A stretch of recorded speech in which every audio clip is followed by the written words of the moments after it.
Hola a todos, en este vídeo vamos a ver los fundamentos de la IA. Vamos a empezar con la regresión lineal y no nos vamos a limitar solo a ver las fórmulas, sino que vamos a desgranar cómo funcionan, cómo son esas fórmulas, qué efecto tienen, cómo se comportan con distintos valores, cómo funciona el error cuadrático medio, cómo se reduce el error. Y no solo a ver números, sino que vamos a ver un paso a paso de cada una de las cosas, también de cómo se derivan estas funciones para que entendáis de dónde sale, por qué se derivan de esa forma, por qué se hacen derivadas parciales, qué pretendemos conseguir haciendo derivadas parciales de algunas de las funciones que tenemos. Y aquí lo tengo todo explicadito y tengo muchos ejemplos para poneros. Si os habéis fijado, hice un vídeo hace poco también con el tema de la regresión lineal, pero no tenía bien configurado el audio, se escuchaba un poco bajo, entonces voy a empezar este vídeo desde cero, pero voy a incluir más contenido que en el vídeo anterior. Voy a incluir, aparte de la predicción, voy a incluir el error cuadrático medio y voy a incluir la parte de reducir el error, el descenso del gradiente, cómo se ejecuta ese algoritmo, y lo vamos a ver con ejemplos pequeñitos, con pocos valores, para que podáis ver cómo ocurre y cómo se reduce el error, cómo realmente va aprendiendo. Y para el siguiente vídeo ya sí que dejaremos la parte de convertir esta regresión lineal en una neurona, que necesita una pequeña vuelta de tuerca más para poder ser una neurona. Bien, pues como ejemplo vamos a utilizar el ejemplo de predecir el precio de un videojuego en base a las horas de juego. Vamos a ver qué importancia puede tener las horas de juego en el precio de algo. En este caso, en el precio del videojuego. Por tanto, nuestro algoritmo recibiría de entrada horas de juego y en base a esas horas de juego decidiría si el precio de ese juego es mayor o es menor. La función es esta, es como el forward pass, que es la predicción que nosotros hacemos. Y lo que son cada una de estas cosas, la I es la predicción como tal, o sea, el valor que predecimos. La W es el peso, que vamos a desgranarlo ahora. La X, el valor de entrada, que en nuestro caso serían horas de juego. Y la B, el sesgo. Que el sesgo también vamos a desgranar ahora por qué existe. Esto es una función de una recta. Si no me creéis, aquí hay un ejemplo en el que vamos a explicar cada una de las partes, pero aquí estamos pintando con un peso inicial, un sesgo inicial, cuál es el resultado, y si veis, realmente lo que estamos es pintando en el plano una recta, porque es lo que viene a ser esto, una recta. Separamos los valores, intentamos pasar por ellos lo más cerca posible y tras reducir el error, esa recta queda muy cerca de todos los valores o todo lo cerca posible. Tiene sus limitaciones, las veremos más adelante, pero sí que para ciertas tareas que son lineales nos sirve para separar bien esos valores y para hacer una predicción medianamente buena, de la que podamos por lo menos decir que tenemos una aproximación. Aparte también, desde simplemente como curiosidad os doy que una cosa buena que tiene la regresión lineal es que es perfectamente auditable, es decir, desde un punto de vista legal, si tú haces una predicción, imagínate que tú tienes que tú eres el dueño de un banco, señor millonario, y tienes que explicar a nivel legal por qué no le has concedido el préstamo a alguien. Si lo has hecho con regresión lineal, puedes explicar qué valores han influido en que realmente no le dieras ese préstamo. Si lo utilizas, por ejemplo, con IA generativa, pues te va a ser muy difícil con una IA generativa, con un montón de capas. A lo mejor tienes una red neuronal de 15 capas, pues con eso te va a ser muy difícil explicarle a un regulador por qué le has aceptado o denegado el préstamo. Entonces, incluso para temas legales, es interesante seguir utilizando esta parte más básica de la inteligencia artificial. Bueno, pasemos. Como hemos comentado, la X de esta fórmula es los valores de entrada, en nuestro caso las horas de juego. La X debe normalizarse a valores entre 0 y 1 y así impedimos que al multiplicarla por el peso aplaste la influencia del sesgo.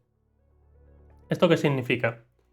Vamos a ver un momentito en una terminal un ejemplo. Si yo, por ejemplo, tuviera, hemos visto que esta fórmula es la WX por B. Si yo tuviera un peso que fuera 0,1, me lo invento.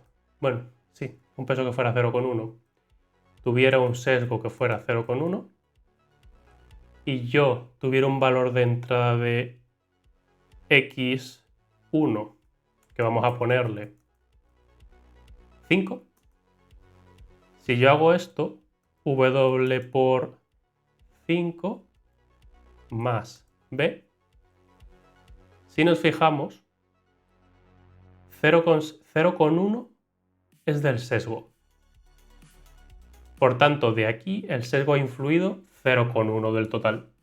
Y cuanto mayor sea, o sea, quiere decir que esta parte de aquí ha influido en 0,5, que es prácticamente todo el valor. Conforme sea mayor el valor de entrada, en nuestro caso las horas de juego, pongamos 20, ahora es 2,1. ¿Qué quiere decir? Este sesgo solo está influyendo en un 0,1.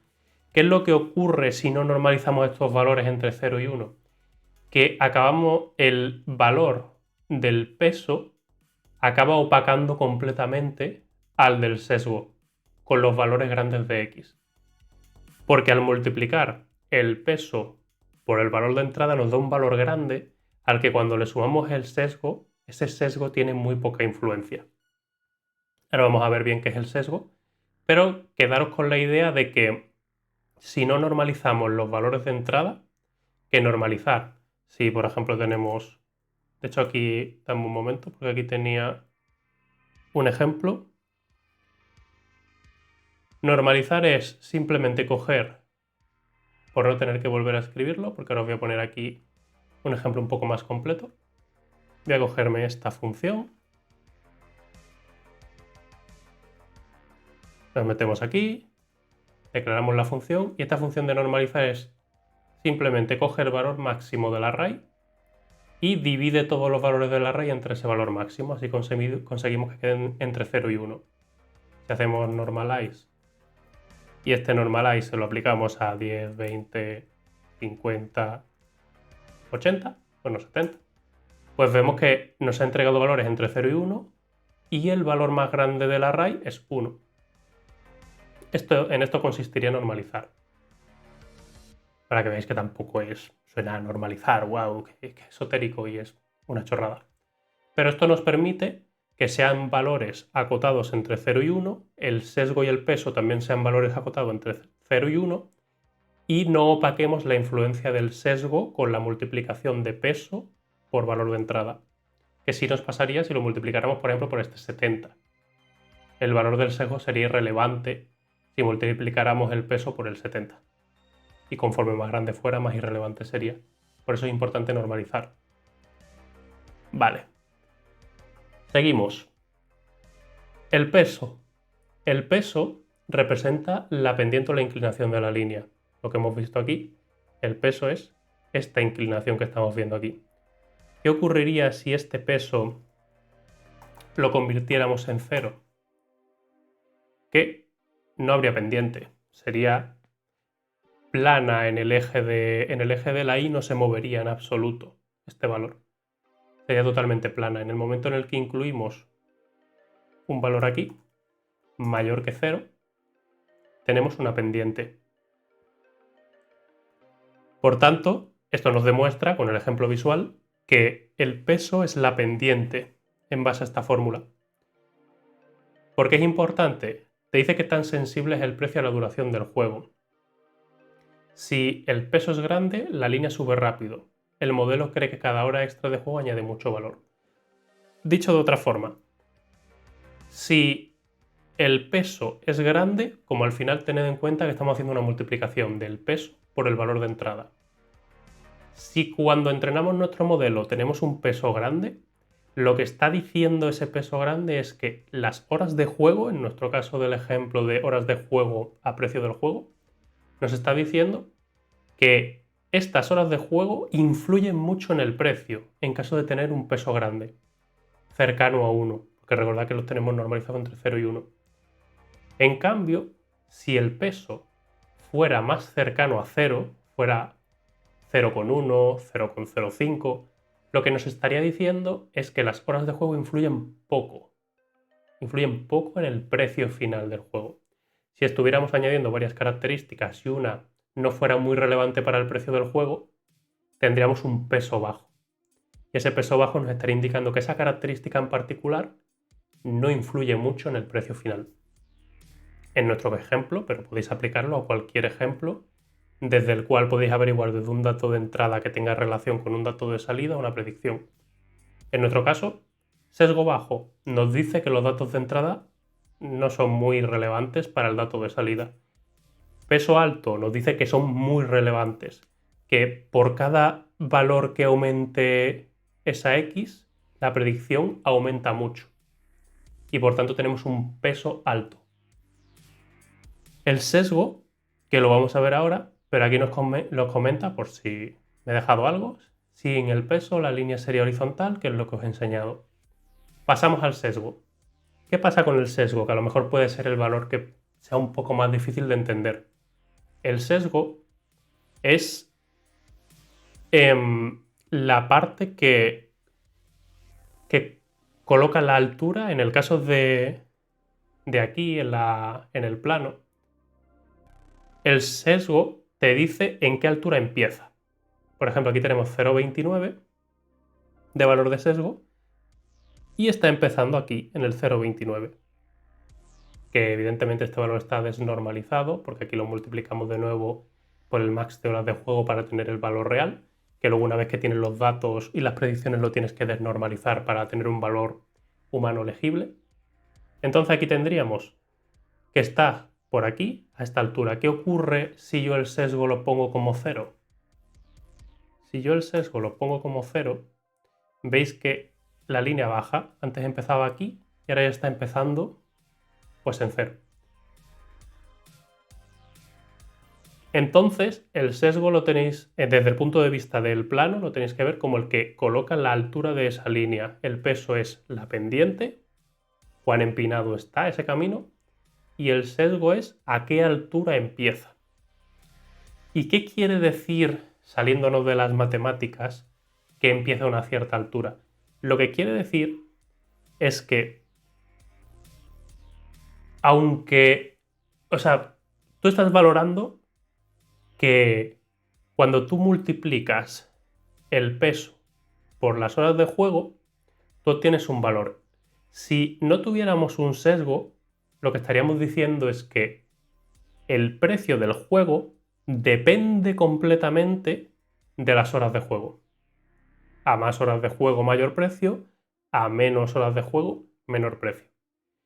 Y esto es verdad hasta cierto punto, pero también estaríamos diciendo una mentira. También estaríamos diciendo que si la X es 0, si no tuviéramos el sesgo, o el sesgo fuera 0, lo que estaría diciendo que si la X es 0, si yo multiplico el peso por 0 y no tengo el sesgo, esto me va a dar 0. ¿Qué ocurre? Estaríamos diciendo, trasladando nuestro ejemplo del mundo real, que un juego con 0 horas de juego vale 0. Y esto no es exactamente así. Los productos, aunque su característica principal sea 0, no son 0. Por ejemplo, si tú tienes un juego y has desarrollado el simple hecho de haber desarrollado el motor para iniciar ese juego, los primeros modelados, el equipo, el trabajo que ha hecho el equipo inicial, eso ya tiene un valor de mercado. Ese juego ya vale algo en el mercado, aunque no tenga horas de juego todavía. Pero esos modelados, ese trabajo que se ha hecho, el motor para poder construir el juego, esas cosas ya tienen valor en sí mismo. Por tanto, el sesgo lo que te dice es dónde empieza ese valor. También lo puedes ver, quizá un ejemplo más fácil es con un taxista. Si te montas en el taxi, el simple hecho de montarte ya te van a cobrar un dinero, porque has hecho venir al taxi y te has montado. Aunque no haya recorrido ningún espacio, no hayas llegado a ningún sitio todavía, tiene un valor el hecho de que haya venido a recogerte y que te hayas montado en el taxi. Y eso ya te lo van a cobrar. Por tanto, si tú intentaras predecir el precio del taxi solo en la distancia recorrida, estarías perdiendo la parte que te cobran simplemente por montarte en el taxi. Y así como con un montón de cosas, la inmensa mayoría de las cosas tienen un valor. Indiferentemente de que su característica principal sea 0, siguen teniendo un valor por otras razones. Y el sesgo lo que viene es a darnos ese valor inicial, antes de empezar a calcular en base a los datos de entrada. Voy a ver si me dejo algo importante de lo que tengo aquí comentado. Sí, aquí comenta que metafóricamente, lo que yo he explicado metafóricamente, pero de una forma más matemática, que la línea estaría atrapada y obligada a pasar siempre por el punto 0, 0.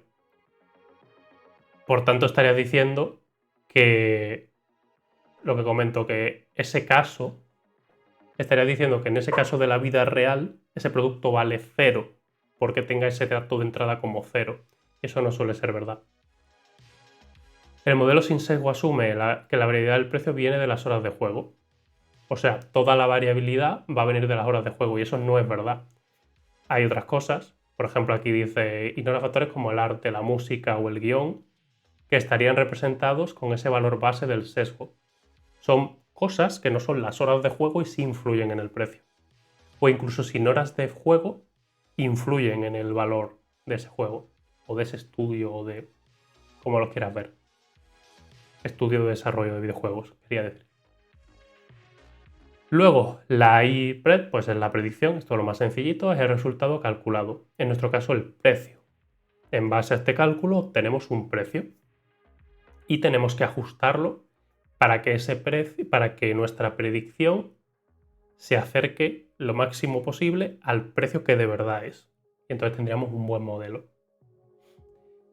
Ahora, después de que podemos calcular predicciones, ¿qué pasa si calculamos una predicción y esa predicción es incorrecta?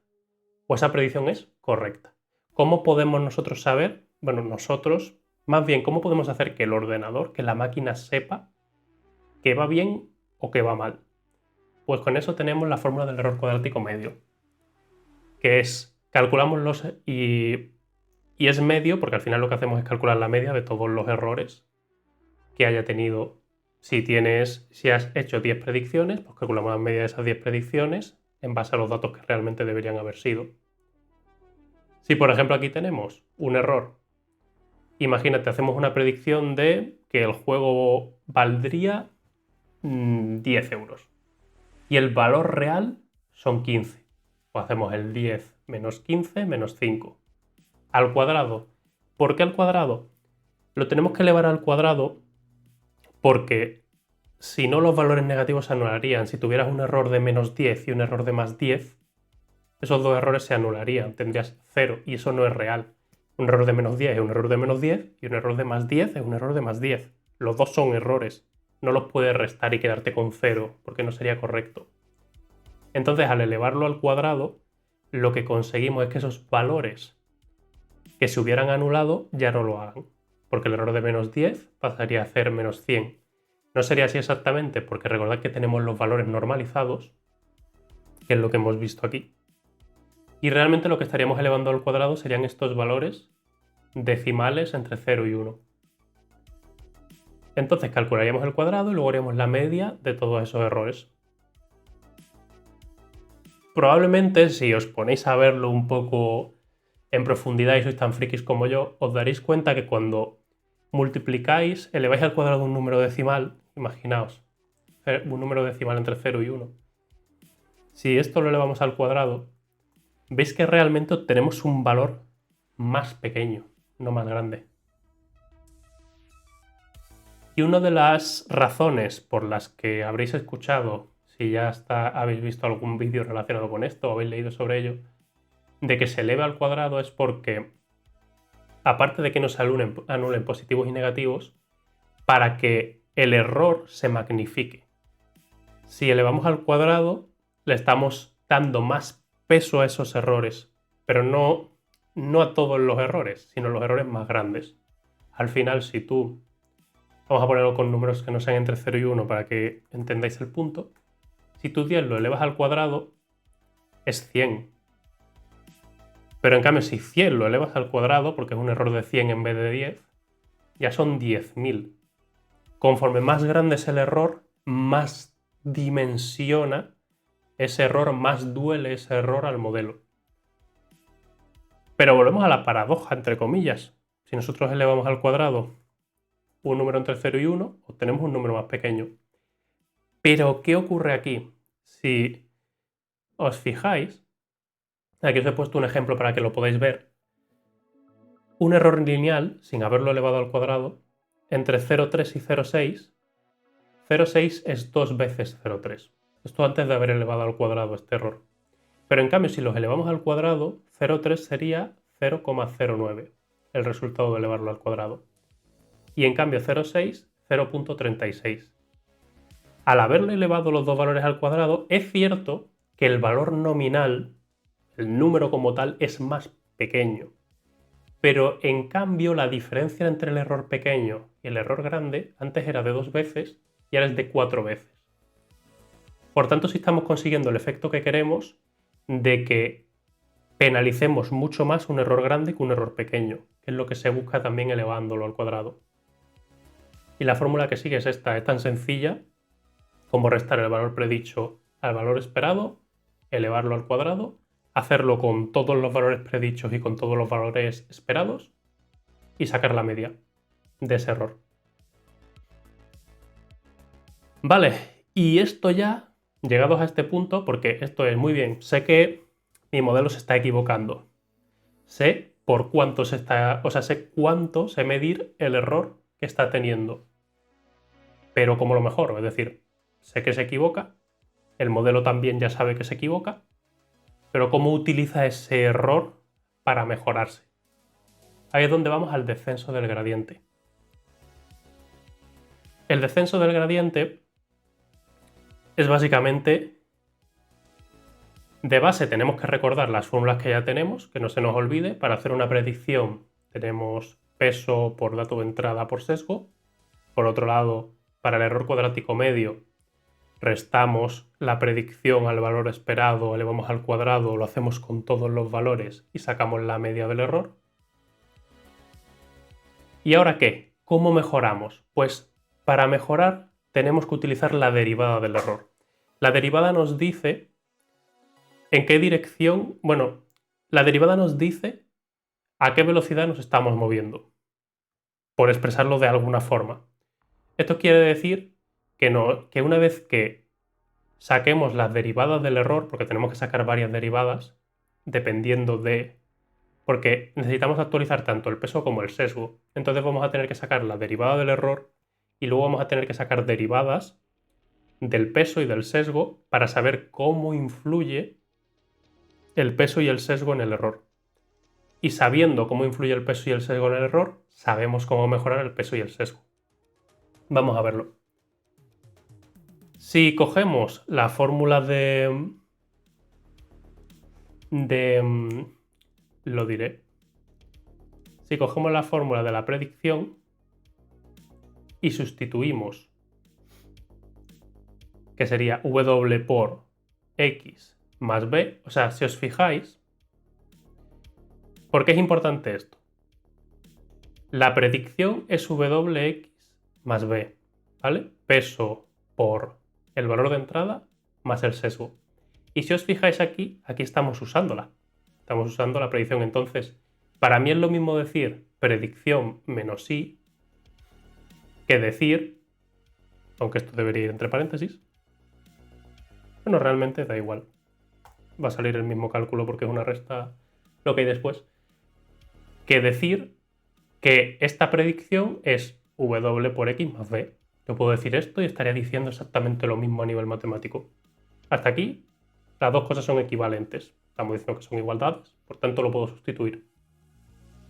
Si derivamos esto, que esto es la fórmula del error, pero utilizando también la de que estamos usando de la predicción, si derivamos esto, pasamos el 2 adelante y multiplicamos a lo que hay en el paréntesis. ¿Por qué? Porque la derivada de este tipo de funciones lo que hacen es pasar el exponente multiplicando y restarle 1 al exponente. Si le restas 1 es 1, así que no habría exponente, no hace falta ponerlo. Y 2 por lo que hay dentro del paréntesis. Aquí una aclaración, otra forma de representar esto sería 2 por error.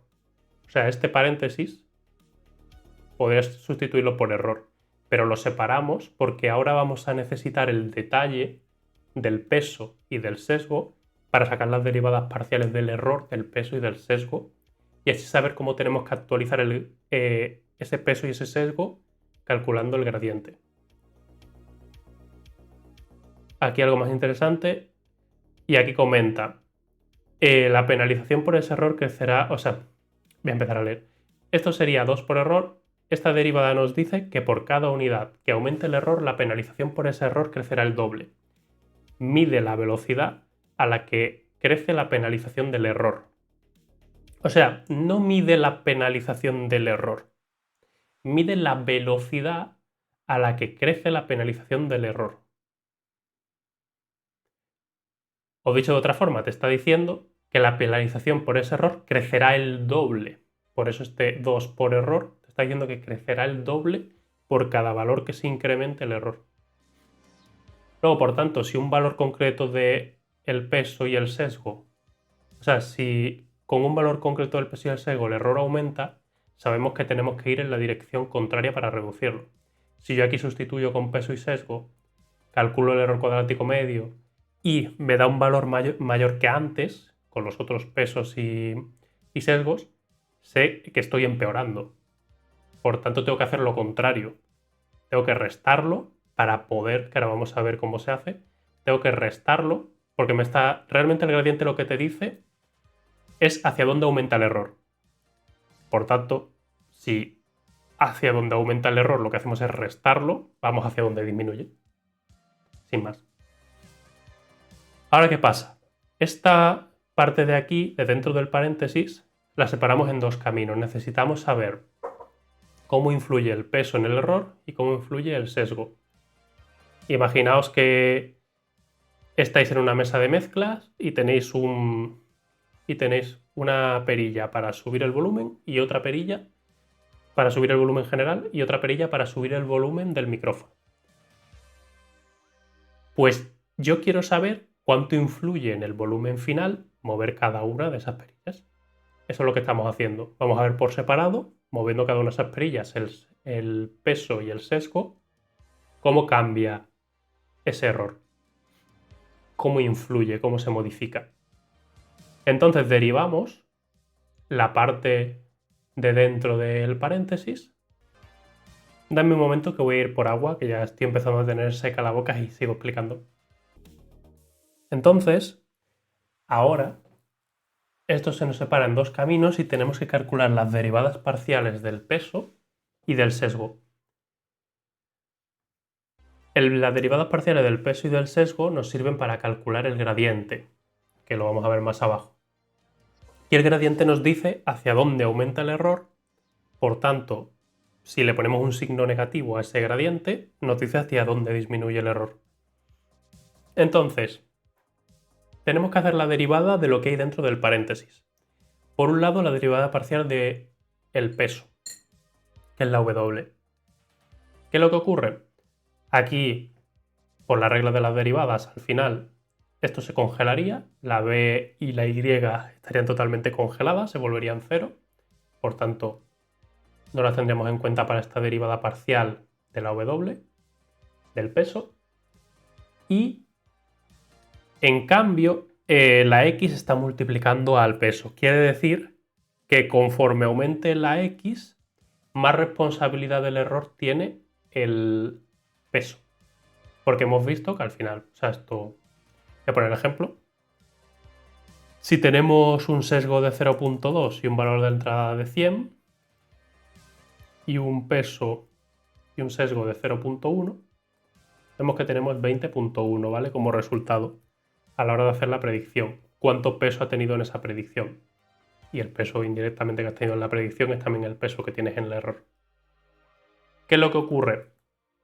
Si yo ahora esto en vez de 100 le pongo 10, vemos que proporcionalmente tiene más responsabilidad de este valor final el sesgo ahora. Y si este valor es 1, vemos que ya el 30% aproximadamente, un 33% del valor final es culpa del sesgo. Pero en cambio, conforme lo teníamos como valores mayores, el sesgo influía menos. Quiere decir que a mayor valor de x, eso es lo que nos está diciendo esta derivada, a mayor valor de x, la influencia del peso es mayor en el error. Y a menor valor de x, la influencia del peso es menor en el error. Por tanto, es la X la que determina cuánto pesa el error en el peso. Cuánto pesa el error en el peso, valga la redundancia. En el caso de la derivada parcial del sesgo, hacemos lo contrario. Tenemos que B es una... congelamos todo. Esto no influye porque lo congelamos por separado, la W por la X, y desaparece, se vuelve cero como una constante. La Y también es como una constante y se vuelve cero al derivarla. Y la B es como si tuviéramos 1B, es decir, como si tuviéramos la B multiplicada así. Al final, si no lo pones, si os acordáis de cuando sabéis en la escuela matemáticas, esto es lo mismo que poner 1 por B, como si estuviera multiplicando por 1. Por tanto, lo que estamos diciendo, cogiendo ese valor que multiplica la B, que es el 1 en este caso, que la influencia del sesgo es constante en el error. Indiferentemente de que la X aumente o disminuya o cualquier otro valor dentro de esta fórmula varíe, la influencia del sesgo en el error va a ser siempre constante. No se está multiplicando por nada, nada lo está incrementando notablemente, nada lo está modificando de una forma que haga que su influencia sea mayor en el error, como a diferencia del peso, que se está multiplicando por X y por tanto, a mayor valor de X, más peso en el error. Por tanto, tenemos la derivada parcial del peso, X, y la derivada parcial del sesgo, 1. Ahora vamos a por el gradiente.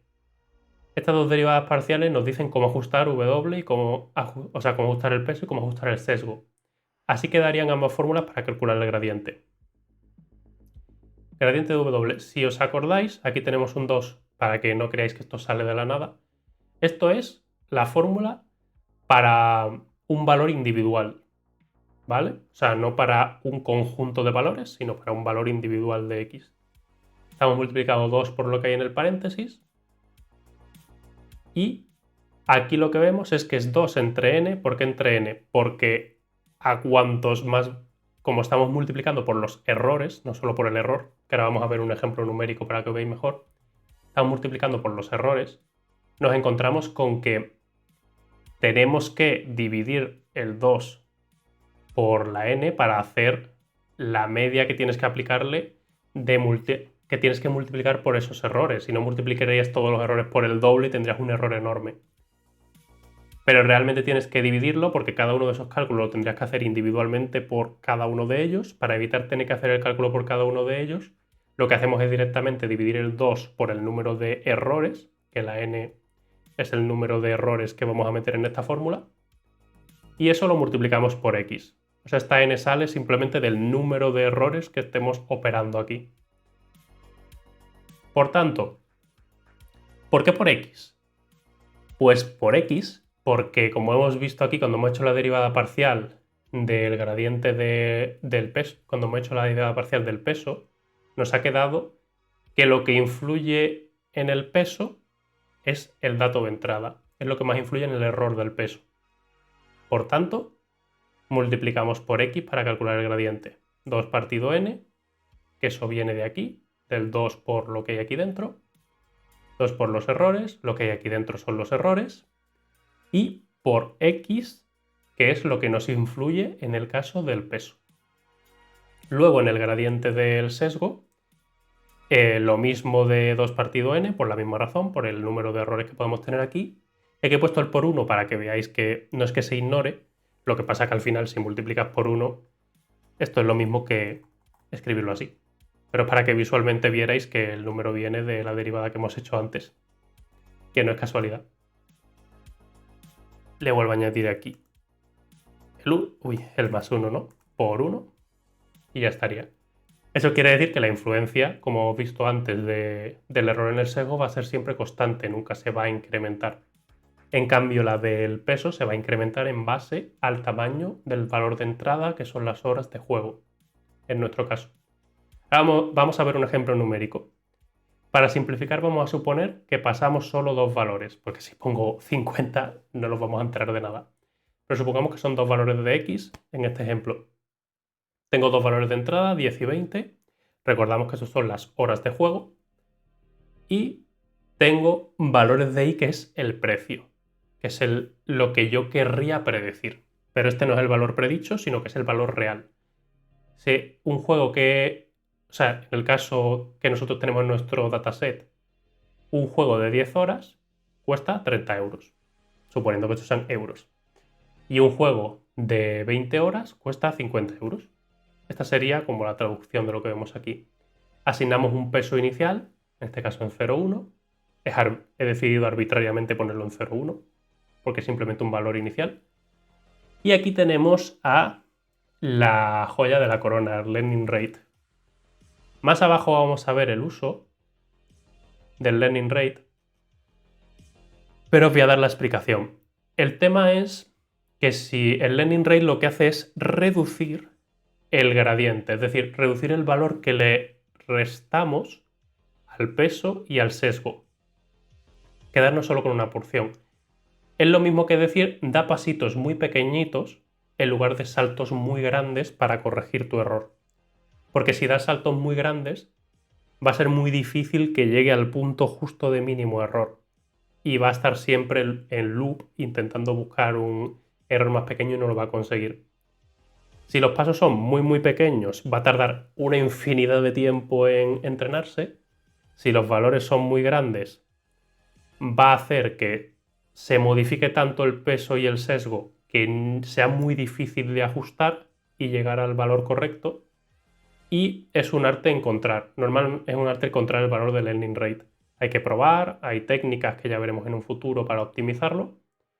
Pero de entrada, digamos que si no tienes ni idea, mejor ponle 0,01 y empieza a entrenar con ese valor. Y ya irás haciendo pruebas de si obtienes mejores resultados con otros valores. Vale, siguiente paso. Normalizamos los datos. Sí, que es lo que comentamos que había que hacer desde el principio.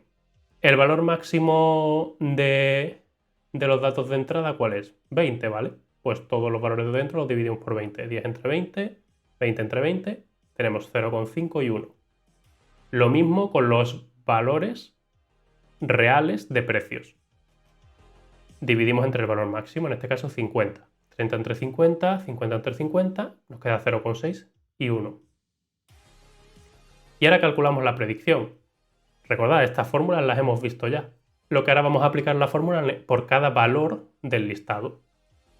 Es decir, por 0, 5 y 1 dentro de este listado vamos a aplicarle esta fórmula para calcular la predicción. Por tanto, ¿qué vamos a hacer? Si llegamos aquí, vemos que tenemos un array en el que tenemos el 0,5, que es este valor de horas de juego que tenemos aquí, el peso por las horas de juego más el sesgo. Y lo mismo por el otro valor, el peso por las horas de juego más el sesgo. Esto nos da como resultado 0,15 y 0,2. Ya a simple vista sabemos que no son correctos porque deberían ser 0,6 y 1. Por tanto ya sabemos que vamos a tener que mejorar esto a la fuerza, porque va a haber error y va a ser un error grande. Porque 0,15 dista bastante de 0,6, 0,2 dista bastante de 1. Pero aquí empieza el entrenamiento. Ahora, ¿cómo la máquina sabe que se está equivocando? Pues vamos a calcular los errores. Restamos 0,15, que es el valor que hemos predicho, a 0,6, que es el valor, o sea, le restamos 0,6, que es el valor que debería ser. Y le restamos 0,2 bueno, al revés, le restamos a 0,2 el 1, lo estoy diciendo al revés. Vamos a empezar, ¿vale? A 0,15 le restamos 0,6 y a 0,2 le restamos 1, que son los valores predichos y reales. Esto nos da como resultado cuál es la diferencia entre esos dos valores. En este caso, menos 0,45 y menos 0,8, que es la diferencia entre lo que debería ser y lo que ha sido. Entonces, ahora calculamos el cuadrado de estos valores, que vemos que son negativos, por tanto ya se volverían positivos tras elevarlos al cuadrado. Y obtenemos estos valores, en este caso 0,2025 y 0,64. Esto ya sería el error cuadrado. Nos queda el error cuadrático medio, que ahora sería este 0.2025, estos dos valores que tenemos aquí en la lista, los dividimos entre 2 porque son dos valores para calcular la media, y en este caso es 0.42. Ya sabemos que nuestro error cuadrático medio aquí es 0.42. Ahora, ¿cómo lo mejoramos? Pues vamos a calcular el gradiente. Calculamos el gradiente del peso y el sesgo, como hemos visto arriba, que son estas partes de aquí, para el peso y para el sesgo. Para el gradiente del peso, 2 entre 2 son dos valores, por tanto la n es 2. 2 entre 2, 1, por tanto no va a influir aquí. Sumamos los valores de dentro, que en este caso sería los errores. O sea, si vemos aquí en la fórmula, tenemos los errores y tenemos la x en el caso del peso. Por tanto, aquí tenemos los errores, que es 0,45 y 0,8, menos 0,45 y menos 0,8, por 0,5 y 1, que son los valores de entrada, 0,5 y 1. Luego, este 1 ya sabemos que no influye, seguimos con la suma. Tenemos menos 0,225 después de haber resuelto estas sumas de aquí. O sea, después de haber multiplicado el menos 0,45 por 0,5 y el menos 0,8 por 1, obtenemos estos dos valores. Ahora estos dos valores los sumamos y lo que vamos a obtener es menos 1.025. Esto es hacia dónde crece el error. Es decir, si yo le restara este valor al peso, lo que estaría es aumentando el error. Por tanto, lo que tenemos que hacer luego es restarlo. Y con el sesgo, pues más de lo mismo, pero no tendríamos la parte de multiplicar. No tenemos esta parte de multiplicar por x, sino que tenemos solo la parte de multiplicar por los errores. ¿Qué es lo que ocurre? Que como en nuestro caso es 2 entre 2, porque tenemos dos valores, nos queda en 1, 1 por lo que sea no va a hacer nada, y por tanto sumamos solo los valores de los errores. Menos 0,45, que son los que obtuvimos aquí, menos 0,8, y lo que vamos a obtener como resultado es menos 1,25. Y de nuevo, si yo a esto se lo sumo al sesgo, lo que veis es aumentar el error. Por tanto, ¿cómo ajustaríamos con estos gradientes el peso y el sesgo? Pues recordamos que el peso era 0,1 y el sesgo era 0,1, ambos eran 0,1. Lo que hacemos es, le restamos el resultado del learning rate, que recordamos que lo habíamos fijado en 0,01, por el gradiente del peso. Y recordamos, la razón de existir del learning rate es dar pasos pequeñitos. No es otra cosa. Simplemente es que, como al final lo que estás es buscando a ciegas un valor mínimo, cuanto más pequeños den los pasos, entre comillas, realmente no es cuanto más pequeño, es cuanto más adecuados sean los pasos que des, acabas llegando antes al punto mínimo, o acabas llegando al punto mínimo. Porque a lo mejor si era un learning rate más alto no llegarías al punto mínimo y con uno más bajo sí. Pero con uno aún más bajo tardarías muchísimo en llegar. Entonces la única razón de existencia de este learning rate es dar un paso más pequeño del valor que vamos a modificar en el peso y en el sesgo, en ambos. Entonces de aquí concluimos que si nuestro peso era 0,1, le restamos learning rate por el gradiente del peso, esto nos da como resultado 0,11. Y este es el valor con el que sí, y este es el valor que sí le asignamos ya al peso, es nuestro nuevo peso. Antes era 0,1 y ahora es 0,11. Lo mismo con el sesgo, 0,1 menos learning rate por el gradiente del sesgo y obtenemos 0,11. Lo que pasa que, si os fijáis, el 0.11 0.25 y 0.11 25. El peso es algo más grande O sea, el sesgo es algo más grande que el peso en este caso.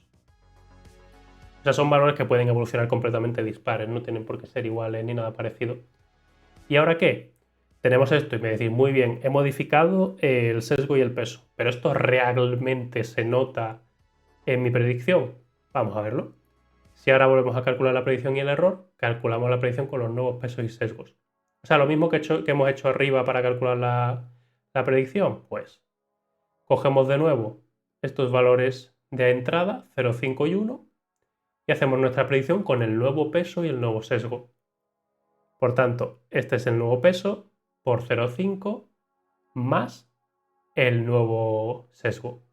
Lo mismo, peso por el valor de entrada, que son las horas de juego, más el nuevo sesgo.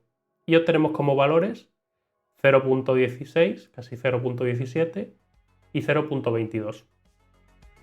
Vamos a calcular el error para ver si es verdad que lo hemos reducido. Cogemos nuestra predicción, le restamos el valor que realmente debería ser, que son los que tenemos aquí en la i, los valores que realmente deberían haber sido, y estos son los que hemos predicho. Pues a los que hemos predicho le restamos los que deberían haber sido y obtenemos menos 0,4324 y menos 0,77. Si os fijáis, ya incluso sin seguir, estos errores eran, o sea, esta diferencia era 0,45 y esta es 0,43, por tanto ya estamos intuyendo que el error va a ser menor, y esta era 0,8 y aquí la diferencia es 0,77, o sea que ya incluso sin seguir avanzando ya podemos intuir que el error se ha reducido, pero vamos a seguir. Entonces calculamos el error cuadrado, elevamos al cuadrado estos valores, nos queda 0,18 y 0,6, y cuando hacemos el error cuadrático medio, que es ahora simplemente sumar los valores y dividirlos entre 2, tenemos 0,39 y hemos reducido el error. 0,39 y aquí vemos que antes era 0,42. Si volvemos arriba, a ver dónde estaba el otro error. Aquí. Si vemos este error era 0,42, ya tenemos 0,39, es decir, no es magia, sino que realmente este procedimiento reduce el error. Entonces, en base a iteraciones, dando pequeños pasitos, vamos a ir reduciendo ese error y ajustando el modelo. Este sistema tiene sus limitaciones, por eso tenemos que evolucionar a neuronas y a redes neuronales, pero para casos simples y que sean lineales, esto nos va a permitir calcularlos de una forma bastante precisa. Y con este procedimiento, si lo automatizamos, podemos conseguir que lo calcule por sí mismo. Aquí, por ejemplo, lo tengo implementado y lo que hace es hacer iteraciones por épocas, iterando y haciendo el cálculo con el gradiente. Y si esto lo ejecuto, veis que ahora está aquí. Cuando se vuelve a ejecutar está mucho más ajustado a los puntos que son los datos. Ahora está más ajustado aún. Y si vemos, ha sido un proceso en el que al principio estaba totalmente descoordinado de los datos y ahora está mucho más cerca de ellos. Predice un valor mucho más cercano al que es real, en base a esta iteración. Por tanto, con el descenso del gradiente podemos entrenar de forma automatizada estos modelos y conseguir que reduzcan el error con los datos de entrada que tenemos.